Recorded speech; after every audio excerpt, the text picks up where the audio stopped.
Welcome to Book Huddle. I'm your host, Karen Reader with Readgab, and with it being September, I'm so excited to be talking spooky books. So I'm thrilled to have Michelle on with us. Her pen name is M.R. Fournet, and she just wrote this awesome, we've got this middle grade debut, Brick, Dust, and Bones, and then also the sequel just came out in the spring, right, Michelle? Yes, it came out June. summer. Came out in June. June. Yeah, Okay. And Darkness and Demon Song. Is that the correct. title down? All right, Mhm. excellent. So both just this spooky, fun feel that can certainly be enjoyed any time of year, but extra fun to dive into and just just a great, cozy read at this time of year. I was just loving it. All right, so Michelle, I just like to let my authors introduce themselves first, talking about just give me a little background about yourself, about who you are, kind of well, also tell me about where you grew up because that kind of goes into what you used, right? Yeah, so I'm actually originally from Texas, but I have a lot of family in Louisiana. My mom was born in Houma, Louisiana, which is one of the settings in the book. It's all South Louisiana Bayou area. In fact, the Brick, Dust, and Bones is dedicated in loving memory to my Uncle Ray and Aunt Margie, who were both fixtures in Houma, Louisiana, and they passed, unfortunately, a couple years ago. So I dedicated it to them. They were a very big part of my childhood. Um, so yeah, I've been writing for, oh gosh, a long time. And for the longest time, I wrote young adult and adult historical fiction and fantasy under Michelle Renee. That was my pen name. And I recently started writing horror for middle graders, which I really love doing. I've always loved horror. I'm a big horror fan, and I like writing for this age group. I find a lot of people have a hard time writing for the, 12, Right. 13 year olds, but I never have, because I guess I just still vividly remember what it's like being Yes. that age. Right. And I just, it's so fun. I love monsters. I always have loved monsters. And so anything with monsters and spooky stuff. I mean, Halloween is like a religion to me. we Right. just we just bought one of those 12-foot tall skeletons Oh, for our how yard. fun. Yeah. So very I really do love this genre, and I'm very excited to write for it. Well, in middle grade, it's so perfect for me because like horror that is written for adults is just too much for my little, okay, my sleeping self. I just, Yeah. but like this is just enough that it's like spooky and I'm on the edge of my seat even as I'm reading, you know what I mean? Yeah. That sometimes even at night, the middle grade books can get me that I'm like, oh, like it's enough. It's still spooky. It still definitely has like that horror monster feel without being downright like gory, awful, but Yeah, it is funny because I get like one of the most asked questions I get from parents is this too scary? Don't you right, think this is too scary for kids? I'm like, have you ever asked a 12-year-old to tell you a scary story? It's right, way worse than anything I could come up with. right. So it's like, no, I mean, I try to, I don't ever want to, I guess, not scare my readers. But Right. I'm like, oh, is this too scary? I always ask my editor or my agent. They're like, nope, you're still good. We're good. So We're good. We're good. I want to scare them, and I don't want to, to terrify everybody. But I think kids can handle a lot more than we give them credit for. Right, for sure. We're not trying to keep them in a little bubble of nothing going on. And this is Yeah, the perfect way to be scared too, is with monsters, right? right. And I always say that books have rules. Yes. So you can be scared. You can, like, books are a great place to test out your fear and test out, because you can be brave with a book because there's rules to it. They can't, if the monsters can't come out of the pages and get you. Right. And if it's too much, you can always shut that book. Yes. Well, and I love so much that a book is an important tool here for Yeah.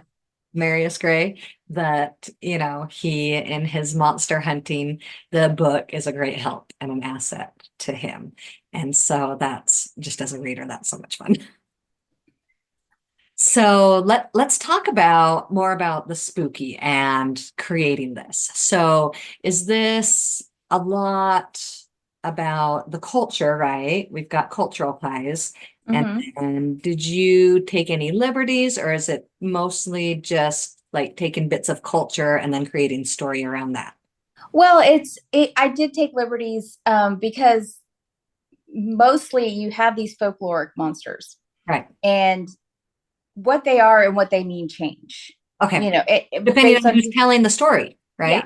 who's Okay. telling the story, where it came from, because like the Rougarou is a basically kind of like a Cajun werewolf, but there's different versions of him. There's versions where he's part alligator. Yep, that's him. There's versions where he's got, boar's teeth. There's versions where he's, a man who didn't fast for Lent, and so now Oh there's my all these. goodness. Yeah, it's all kind, and it That'll comes. terrify you into keeping your religious practices. Exactly. It just depends on who you're talking to. It Okay. also stems back from the French version, which was called a loup-garou. And Okay. so it just depends on who you're asking. So my take on that monster is a little different. And that's the great thing about being a writer is you can take a monster Right. and the basic idea and fear behind it and then like tweak it to fit your Yes. story, Yeah. and What works for you? yeah, and I always try to be mindful of whatever, you know, religion or folktale or, you know, like place that it came from, and I try to be mindful of those things and keep the spirit there. But Yes. Because also, that's important, very important to some people that that's a part of their history. When we're dealing with culture, we've got to yeah, respect that this is something important to the heart and community. right. Like for example, there is a Wendigo in there, which is a Native American thing, and if it has morphed, the way it looks has morphed over time. Originally, it didn't have the antlers and the deer skull that is portrayed as, and over time, modern society has taken it and added that. And I was, I try to be mindful of that, but I'm like, well, people will recognize it if I have it. It's still the basic idea of a Wendigo, but with the modern antlers and stuff. So things like that. It's you as a writer, you have to keep in mind that you are writing for a modern audience and what they will and will not, Absolutely. respond to and Yes. recognize. So Mhm. Okay, so let's take a step back. I realized could you give me the elevator version of Brick, Dust, and Bones? so What's that what's their story? okay, yeah, the elevator version is a 12-year-old Cajun boy has to fight and collect monsters to earn enough money to bring his mother back from the dead. So that's the whole thing. Marius Grey, he lives in the cemetery. He's a part of a group called Cemetery People. They care for the ghosts in their cemetery. And in this world, you can capture these monsters in monster books, which is the book we were talking about Yeah. earlier. And if you cash them in, you get mystic coins, which is at this higher currency. Right. And with enough coins and with the right spells, he's trying to bring his mother back from the dead. And he's on a time limit. So the spell is like you have to do it within 2 years Right. or it won't work. So that's why at the end there's that time limit. He's got to get Yes. all that Racing the money clock. Yes. before the clock runs out to try to bring his mom back. All right.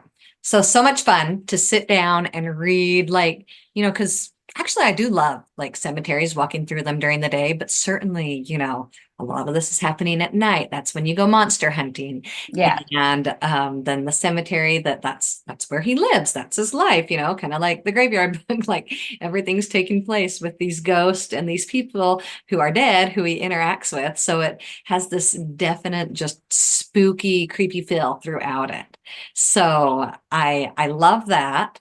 And can you tell us more about with reluctant readers? How do you feel like you're appealing to those who are hesitant to dive into reading?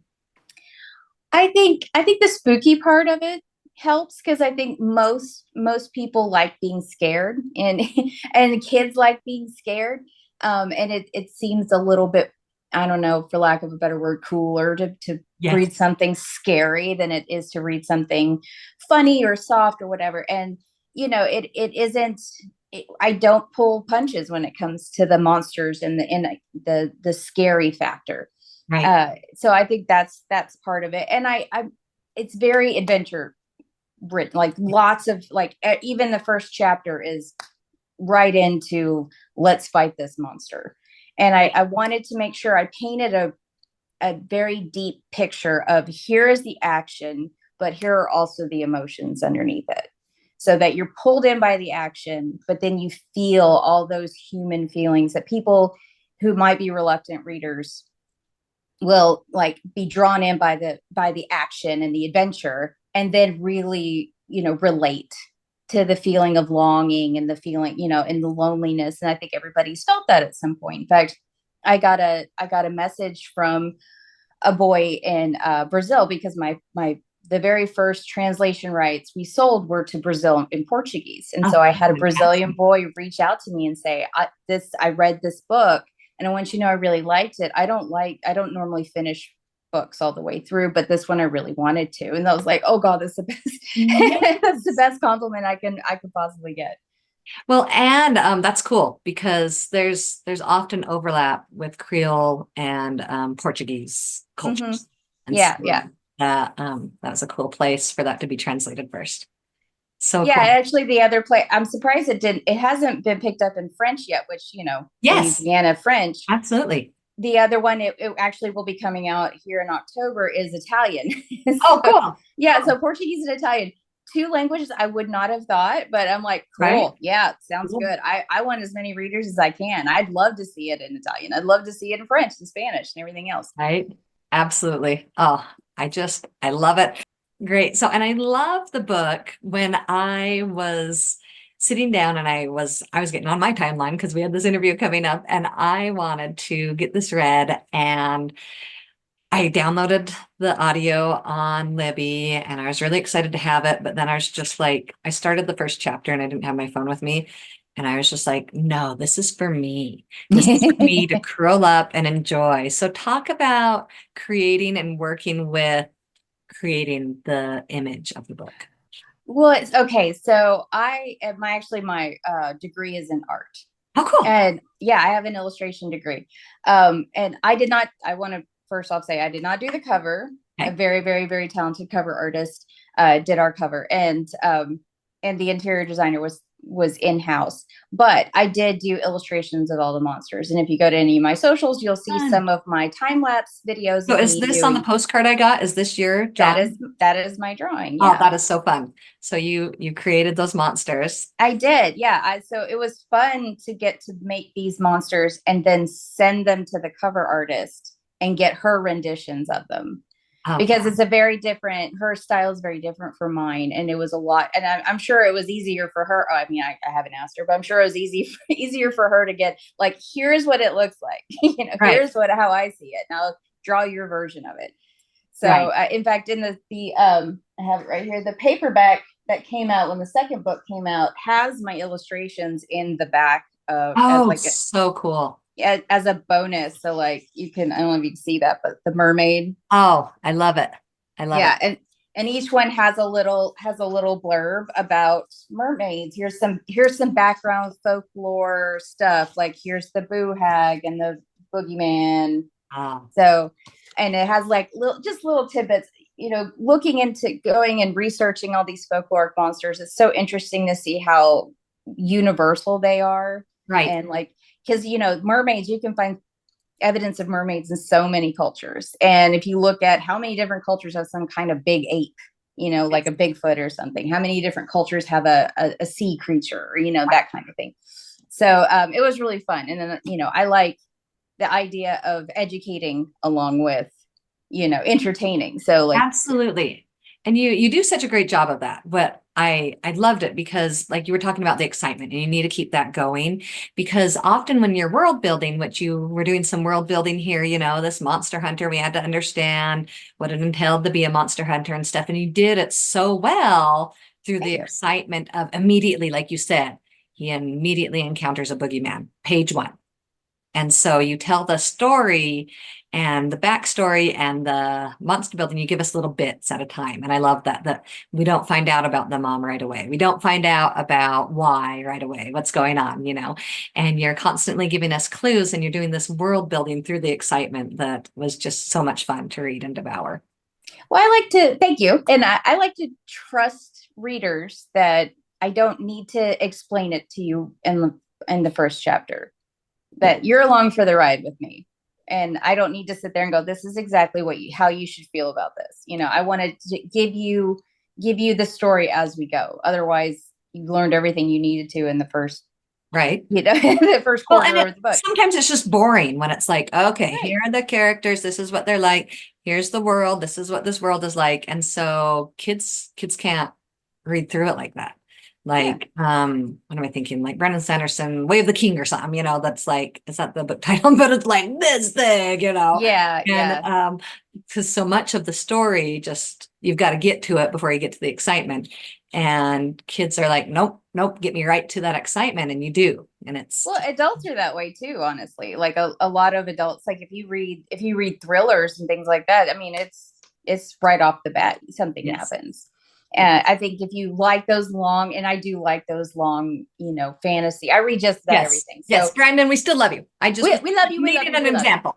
yes, but in this case, yeah, especially with horror, I feel like it's right for that first scene is intense, some kind of action happening, and it's the same in the sequel. I always want to make sure I grab you very first. I want you in the story with me, and something action packed and something engaging needs to be that very first page. Right. That it's not like, okay, when am I going to start feeling spooky? Oh, guess Yeah. what?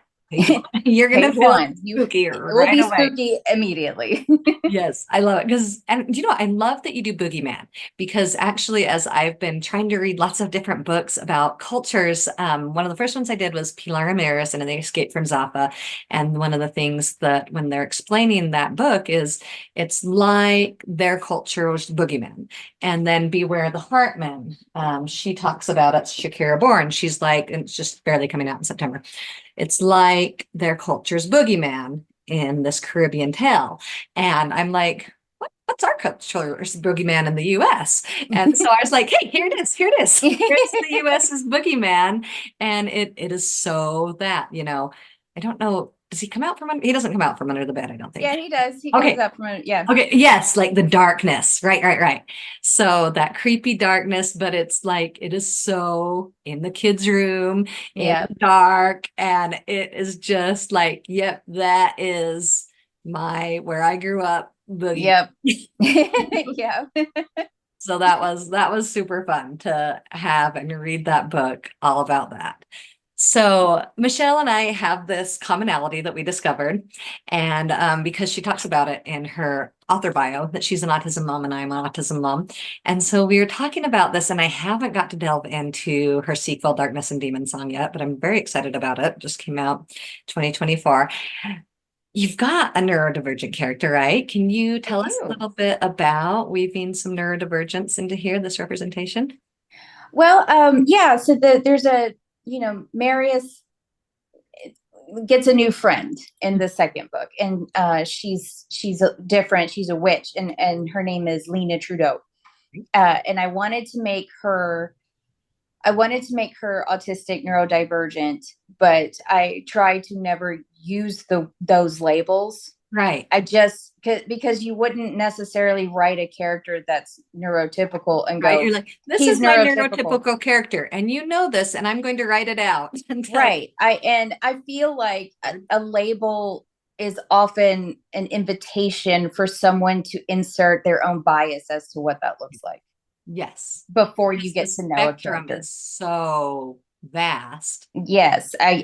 You get a lot of weird ideas from people. And I hear it all the time. People are like, oh, that means that they're this. Like, yeah, it's I don't like labels, even though I'm very proud to be an autism mom and I tell everybody I'm an autism mom, but you wouldn't run, like if you were as an author, if you were describing somebody, you wouldn't say, oh, and then the neurotypical boy over here said this. So why would you sit there and go, this autistic boy said this?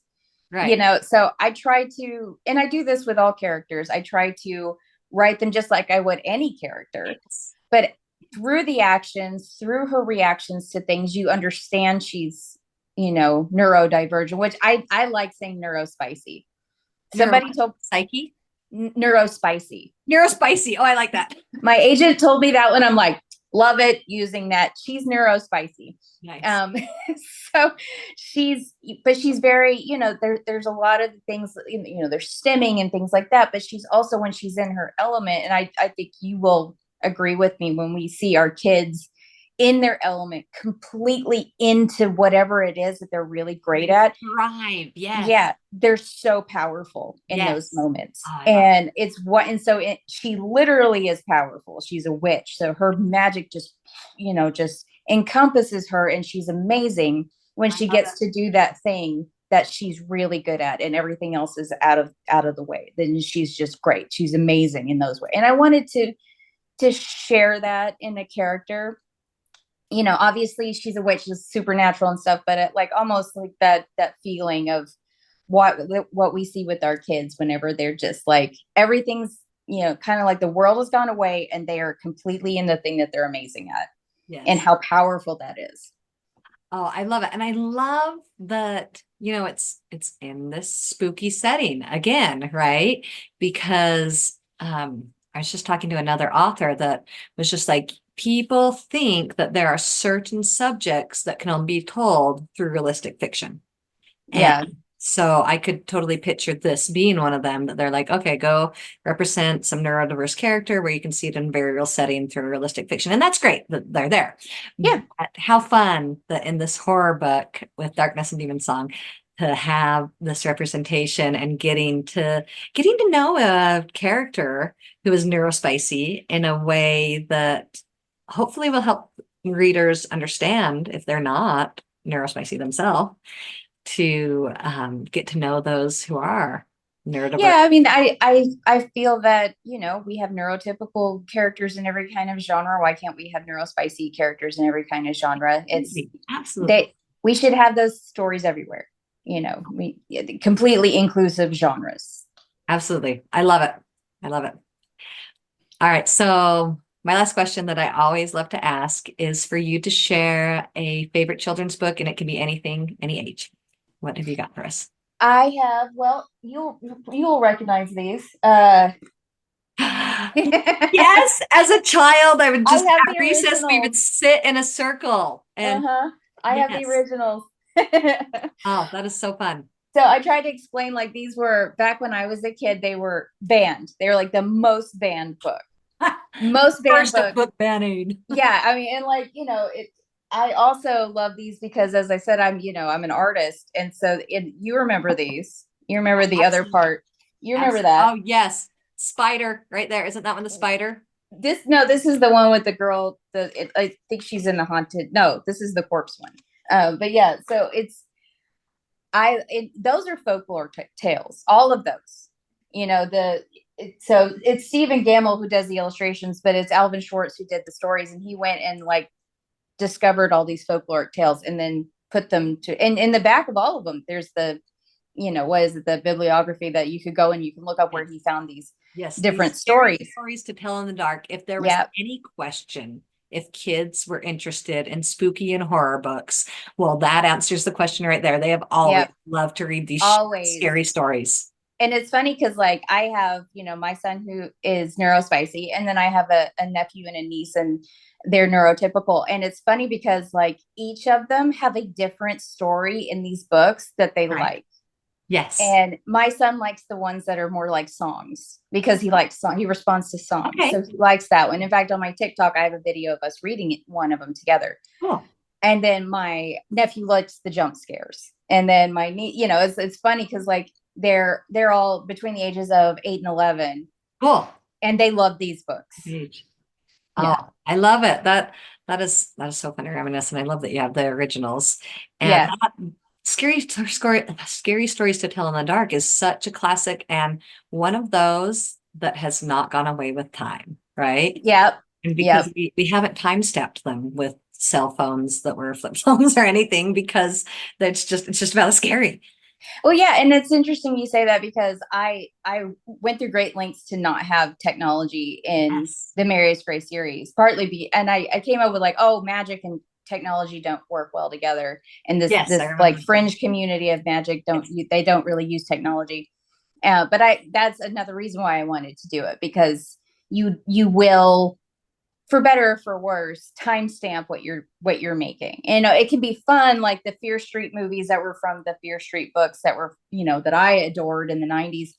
It's fun to watch it because now you stamp it with that 90s appeal. Yes. And it's fun. But in mine, I wanted them to, I didn't want to, put a timestamp on them. Absolutely. Oh, I love it. And I love that there is this degree of separation in Brick, Dust, and Bones. And I'm guessing, do you go into it more that like there's pure magic world and there's nobody who knows, anything about magic. And then there's, you call it the fringe, right? Yeah, the Who fringe. deal with magic, but they also live amongst the mortal world. Right. Yeah. And Darkness and Demon Song, the sequel, it does dive into that some more because you do run into Lena, the Okay. neurospicy character, and she is a witch, which is from the purely magical world. And Okay. it's very like, we don't talk to witches. They're Oh, dangerous, okay. and so Yes. it's that division gets murky when they're, just like any cultural Yes. division gets murky once you actually get to know someone from that culture that you think is Absolutely. horrible or scary. Or It's yeah, when we yeah, don't understand. I love that so much because that is such a real thing that kids deal with and see adults dealing with is attempting to mix or not being willing to mix cultures. And yes. so what a and great and labeling that culture as scary, yeah, or that thing that you're we don't go interested there. in as scary. Yes. And Marius is, his best friend's a flesh-eating mermaid, so he's less scared by Yes. what he's not supposed. Yes. It's like his best friend is literally a monster, so he's like, a little bit more able to go to like suspend that idea that she's dangerous and befriend her. So Absolutely. Oh, well, it's so much fun. Can't wait for more. Will there be more in Marius Gray's world? I would love for there to be more. We're hoping there will be more. It is not up to me. It is up to, okay, listen, our audience, it is up to you getting these books in the hands of children and reading them. We've got to get Yes. these books out so we can get more. Is that what it is? Yes. Okay. Everybody read it, and then they'll let me do a third book. Yay. All right. Let's get it out there for sure. Thank you so much for having me. I really, really enjoyed this. I really appreciate you having me on your show. Thank you so much, Michelle.